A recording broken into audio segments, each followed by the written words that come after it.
Bonjour à tous, voici la minute du bonheur. Et aujourd'hui, disposez-vous à recevoir. Tu as mille misères parce que tu ne t'es pas borné à ce que ton guide intérieur remplit le rôle pour lequel il a été constitué. En voilà assez.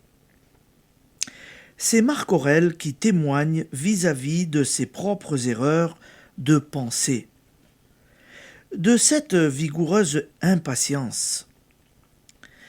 Cet empereur, philosophe, n'était pas croyant et le témoignage qu'il porte ainsi à l'efficacité de la prière n'en est que plus éclatant. C'est ce guide intérieur, l'esprit en nous, que les croyants nomment Dieu.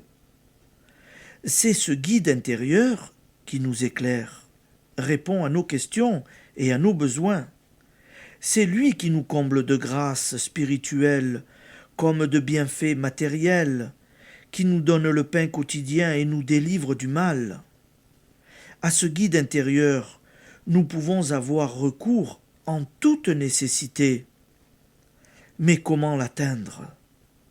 Bien des gens, la plupart, même parmi les plus fervents, s'imaginent que prier, c'est si bien émouvoir une divinité plus ou moins hautaine ou sévère qu'elle consent enfin à se pencher vers nous. Tandis qu'en réalité, prier, c'est nous disposer, nous, à recevoir ce qui nous revient du flot inépuisable de l'abondance suprême. Il n'y a là rien de surnaturel. C'est la loi. En est-il autrement dans la vie de tous les jours ? Nous arrive-t-il de recevoir à moins d'avoir agi en conséquence et d'être en aptitude réceptive ? Nous avons déjà parlé de cette réceptivité. La réalisation des miracles est souvent précédée d'une préparation afin de mieux nous faire comprendre cette vérité. Mais, au cas que nous en faisons, on jurerait que nous ne savons point lire. Dans l'Ancien Testament, le prophète Élisée emplit d'une huile miraculeuse les vases qu'une pauvre veuve a réunis pour la recevoir. Mais lorsqu'il n'y a plus de récipient, l'huile cesse de couler.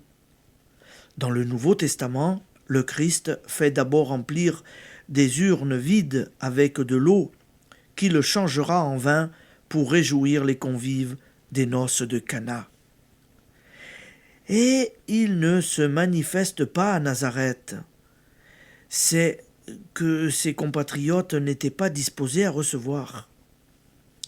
Lorsque nous demandons à l'Esprit en nous de nous aider, sommes-nous toujours dans l'attitude réceptive, nécessaire, vide de nos doutes et de nos égoïsmes?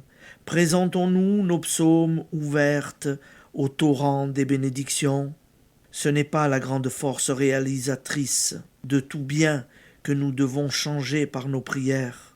C'est nous-mêmes que nous devons adopter l'attitude propice, prendre conscience de son omnipotence et croire en sa manifestation. Lorsqu'une mère rétorque à une prière de son enfant, demande poliment. Il ne s'agit pas pour l'enfant d'incliner à la générosité le cœur maternel, mais d'apprendre à formuler ses demandes avec l'amour, l'abandon, la confiance, la gratitude anticipée qui implique la réalisation. Vous êtes le fils bien-aimé de ce guide intérieur, de ce Père qui est en vous. Application. Préparez-vous à recevoir en même temps que vous demandez. Merci et bonne journée à tous. À demain.